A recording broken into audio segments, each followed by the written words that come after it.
آدم علیہ السلام نے فوری طور پر اس پر سوری کر لی، مان لیا، اور شیطان اکڑ گیا۔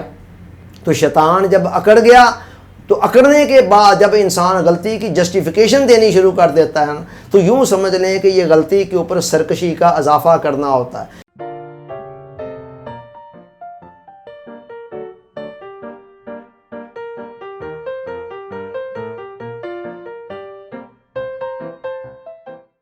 ڈیئر آڈینس، السلام علیکم۔ حضرت آدم علیہ السلام نوع انسانی کے وہ سب سے پہلے فرد ہیں جن کو اللہ تعالیٰ نے تخلیق فرمایا، اور باقی ساری کی ساری انسانیت کی نسل ان سے چلتی ہے۔ یہی وجہ ہے کہ اس بنا پر ان کا ایک لقب ابو البشر بھی ہے، یعنی نوع انسانیت کے باپ، انسانوں کے باپ۔ حضرت آدم علیہ السلام کی تخلیق سے پہلے اللہ تعالیٰ نے فرشتوں سے مکالمہ کرتے ہوئے فرمایا کہ انی جاعل فی الارض خلیفہ، اے فرشتوں میں زمین کے اندر اپنا ایک خلیفہ بنانے جا رہا ہوں۔ فرشتوں کے ساتھ اللہ رب العزت کا یہ اظہار کوئی ان سے اجازت لینے کے لیے نہیں تھا یا مشاورت کے لیے نہیں تھا، بلکہ جسٹ اللہ رب العزت اپنا ایک فیصلہ اناؤنس فرما رہے ہیں کہ میں زمین کے اندر ایک خلیفہ بنانے جا رہا ہوں۔ اب فرشتوں نے جب کچھ ہو نو ان کو ہوئی کہ انسان کن کن اجزاء سے مرکب ہے اور کیا کچھ اس کے اندر اللہ تعالیٰ رکھنے جا رہا ہے، تو انہوں نے اپنی ایک سطحی نالج کی بنیاد پر کہہ دیا کہ یا اللہ تو ایسے بندے کو اپنا خلافت کے منصب پر فائز، خلیفہ کا مطلب ہے نائب، کسی کا اسسٹنٹ، کسی کے حکم کی تعمیل کے اندر ہدایات کی روشنی میں اس کے احکام کو امپلیمنٹیشن کرنے والا۔ تو فرشتوں نے کہا کہ یا اللہ یہ اتنی اہم ذمہ داری تو ایسے انسان کو دینے جا رہا ہے جس کے اندر لڑائی بھی ہے، جھگڑا بھی ہے، دنگا بھی ہے، فساد بھی ہے، وغیرہ وغیرہ کئی قسم کے مسائل بھی ہیں، تو ایسے انسان کو یہ ذمہ داری دینے جا رہا ہے۔ اللہ رب العزت نے فرمایا کہ انی عالم ما لا تعلمون، جو کچھ میں جانتا ہوں تم نہیں جانتے ہو۔ دوسری جگہ پر قرآن بتا رہا ہے کہ اللہ تعالیٰ نے فرمایا انی خالق بشرا من صلصال من حماء مسنون، کہ میں ایک سیاہ گارے کی کھنکھناتی ہوئی مٹی سے ایک انسان، ایک بشر پیدا کرنے جا رہا ہوں۔ فَإِذَا سَوَّيْتُهُ، جب میں اس کو بنا لوں گا، وَنَفَخْتُ فِيهِ مِن رُوحِي، اور اس کے اندر اپنی روح پھونک دوں گا، اپنے نور کا چراغ جلا دوں گا، تو پھر اس وقت تم نے سجدے کے اندر گر پڑنا ہے۔ چنانچہ اللہ رب العزت نے اس کے مطابق آدم علیہ السلام کو جب تخلیق فرمایا، ان کے اندر اپنی روح پھونکی، تو فرشتے حکم کے عین مطابق سجدے کے اندر گر گئے، لیکن اللہ ابلیس، قرآن کہہ رہا ہے شیطان نے انکار کر دیا۔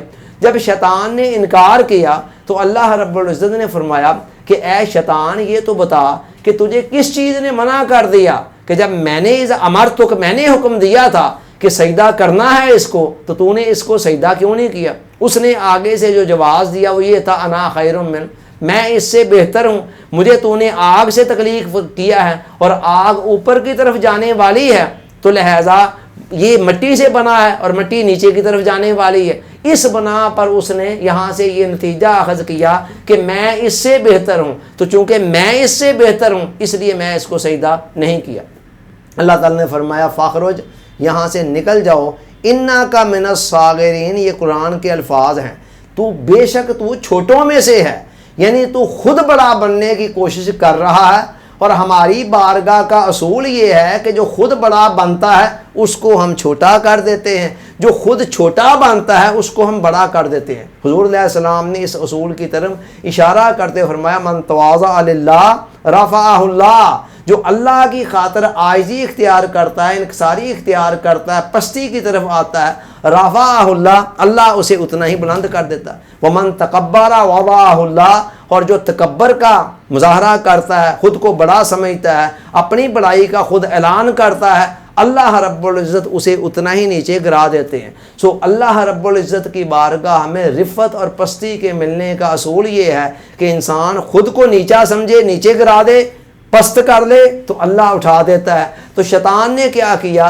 شیطان نے اس کے برعکس یہ کیا، اس نے اپنے آپ کو بڑا سمجھا، اپنی بڑائی کا اظہار کیا، تو اللہ تعالیٰ نے گرا دیا، فرمایا انک من الصاغرین، تو چھوٹوں میں سے ہے۔ اس کے بعد شیطان غصے میں آیا، اس نے کہا اچھا اگر ایسی بات ہے تو پھر مجھے مہلت دے دے اور میں دیکھ پھر ان کو کیسے گمراہ کرتا ہوں۔ اللہ نے فرمایا انک من المنظرین، جا تیری توقع کے مطابق، تیری ڈیزائر کے مطابق تجھے مہلت دی جا رہی ہے۔ اس کے بعد اس نے اللہ رب العزت کی قسم کھا کر کہا فَبِعِزَّتِكَ لَأُغْوِيَنَّهُمْ أَجْمَعِينَ، تیری عزت کی قسم میں ان سب کو گمراہ کر دوں گا، اِلَّا عِبَادَكَ مِنْهُمُ الْمُخْلَصِينَ۔ ہاں اس نے یہ بیان دیتے دیتے اس کو تھوڑا احساس ہو گیا کہ میں نے قدر مبالغہ آرائی سے کام لیا۔ اس نے کہا ہاں جو تیرے مخلص بندے ہوں گے نا وہ اس میں سے بچ جائیں گے۔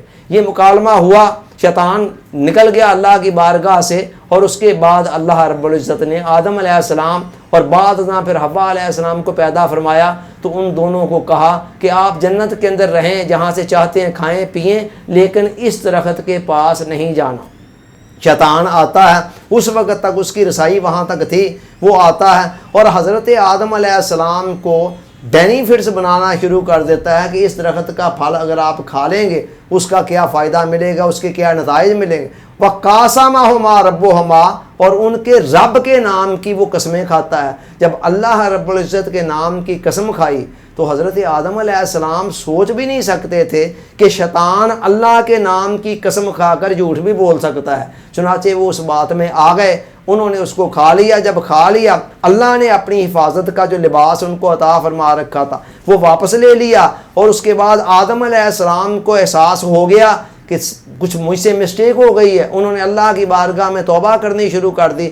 اللہ نے فرمایا ٹھیک ہے آدم، توبہ تو تمہاری قبول کر لوں گا، لیکن ایک دفعہ اب تمہیں زمین کی طرف جانا ہوگا، لہٰذا تم زمین کے اندر اتر جاؤ۔ حضرت آدم علیہ السلام اور حوا علیہ السلام زمین کی طرف آ گئے۔ جب زمین پر آئے پہلے کچھ عرصہ جدا جدا رہے، پھر آدم علیہ السلام ندامت کے آنسوؤں کے ذریعے سے اپنی توبہ کو پختہ کرتے رہے۔ بالآخر اللہ تعالیٰ نے ان کی توبہ کو فائنلی جب قبول فرما لیا تو آدم علیہ السلام اور حوا علیہ السلام آپس میں مل جاتے ہیں، اور اس کے بعد ان سے ان کی نسل انسانی چلتی ہے، اور اس کے بعد یہ سلسلہ آج تک چل رہا ہے۔ سوچنے والی بات یہ ہے کہ قرآن محض کوئی قصے کہانیوں کی کتاب نہیں ہے، کوئی داستان گوئی کی کتاب نہیں ہے کہ جس کا مقصد فقط کہانیاں بیان کرنا اور اس ذریعے سے لوگوں کو انٹرٹینمنٹ فراہم کرنا ہو، بلکہ قرآن مجید سراپا ہے کتاب ہدایت ہے۔ کتاب ہدایت ہونے کے نتیجے میں اس کے اندر جتنے بھی واقعات آئے، جتنی بھی باتیں آئیں تاریخ کے حوالے سے، وہ ساری کی ساری اپنے دامن کے اندر بے شمار نصیحت اور ہدایت کے اور عبرت کے پہلو لیے ہوئے ہیں۔ حضرت آدم علیہ السلام کا ذکر قرآن نے کوئی تقریباً 25 آیتوں کے اندر 25 جگہ پر کیا گیا ہے۔ سوال یہ ہے کہ ہمیں یہ واقعات کیوں سنائے جا رہے ہیں؟ اس کے اندر ہمارے لیے بہت سارے نصیحت کے اور بہت سارے عبرت کے پہلو ہیں، چند ایک کی طرف اشارہ کر رہا ہوں۔ پہلی بات آپ غور کریں کہ شیطان سے غلطی ہو گئی، اور غلطی ہونے کے بعد وہ اکڑ گیا۔ غلطی حضرت آدم علیہ السلام سے بھی ہوئی، اگرچہ ہم اسے غلطی نہیں کہیں گے، یہ کہ اجتہادی خطا تھی۔ قرآن نے خود کہا وَلَمْ نَجِدْ لَهُ عَزْمًا، آدم علیہ السلام سے بھول ضرور ہو گئی مگر ہم نے اس کے اندر اس بھول کا کوئی عزم نہیں پایا ہے، یعنی ان کے عزم اور ارادے میں کوئی اللہ کی نافرمانی کا ایلیمنٹ شامل نہیں تھا۔ خود خدا نے یعنی ان کی صفائی دیتے ہوئے یہ الفاظ بولے ہیں۔ بہرحال کسی نہ کسی درجے میں ظاہری طور پر ایک غلطی ہو گئی، دونوں سے ہوئی۔ آدم علیہ السلام نے فوری طور پر اس پر سوری کر لی، مان لیا، اور شیطان اکڑ گیا۔ تو شیطان جب اکڑ گیا تو اکڑنے کے بعد جب انسان غلطی کی جسٹیفیکیشن دینی شروع کر دیتا ہے تو یوں سمجھ لیں کہ یہ غلطی کے اوپر سرکشی کا اضافہ کرنا ہوتا ہے۔ اب غلطی جب تک غلطی ہوتی ہے کتنی ہی بڑی ہو قابل معافی ہوتی ہے، جب اس کے ساتھ سرکشی شامل ہو جاتی ہے پھر وہ ناقابل معافی بن جاتی ہے۔ لہٰذا غلطیاں ہم سب سے بھی زندگی کے اندر ہوتی رہتی ہیں اور آئندہ بھی ہونی ہیں، ہم جتنا مرضی بچنے کی بھی کوشش کریں، لیکن ہمارے اندر اتنا ظرف ہونا چاہیے کہ ہم فوری طور پر بجائے اپنی غلطی کو کور کرنے کے اور اس پر دلیلیں اور طویلیں جھوٹی سچی دینے کے اس کو کھلے دل سے ایڈمٹ کر دیں کہ ہاں مجھ سے یہ غلطی ہو گئی۔ اس کے بعد غور کریں کہ جب آدم علیہ السلام کو اور حوا علیہ السلام کو اللہ تعالیٰ زمین کی طرف بھیج رہے ہیں تو اللہ تعالیٰ نے ایک بات کہی، فرمایا فَإِمَّا يَأْتِيَنَّكُم مِّنِّي هُدًى فَمَن تَبِعَ هُدَايَ فَلَا خَوْفٌ عَلَيْهِمْ وَلَا هُمْ يَحْزَنُونَ۔ میں وقتاً فوقتاً اپنی ہدایت بھیجتا رہوں گا، اور جو شخص بھی میری ہدایت کو فالو کر لے گا فلا خوف علیہم ولا ہم یحزنون، اس پر نہ کوئی خوف رہنے دوں گا نہ کوئی غم رہنے دوں گا۔ غم ماضی کے پچھتاووں کو کہتے ہیں، خوف فیوچر کے اندیشوں کو کہتے ہیں۔ یہ دو چیزیں اللہ کا وعدہ ہے کہ جو بندہ جس درجے میں جس حد تک میری ہدایت کے دائرے میں آتا چلا جائے گا میں یہ دو چیزیں اس کی زندگی سے ختم کرتا چلا جاؤں گا۔ تو اللہ کی ہدایت سے باہر آ کر، ہدایت سے دور ہٹ کر اخروی زندگی تو ہماری خراب ہوتی ہے، پھر دنیاوی زندگی بھی تلخ ہوتی ہے۔ اس کے اندر جتنے خوف اور غم ہمیں نظر آ رہے ہیں وہ اللہ کی ہدایت سے دوری کا نتیجہ ہوتے ہیں۔ اس کے بعد غور کریں کہ قرآن مجید نے واضح الفاظ میں کہا کہ ان شیطان لکم عدو مبین، بے شک یہ شیطان تمہارا کھلم کھلا دشمن ہے۔ دوسری جگہ فرمایا کہ شیطان تمہارا دشمن ہے فاتخذوہ عدوا، پس تم بھی اس کو اپنا دشمن سمجھو۔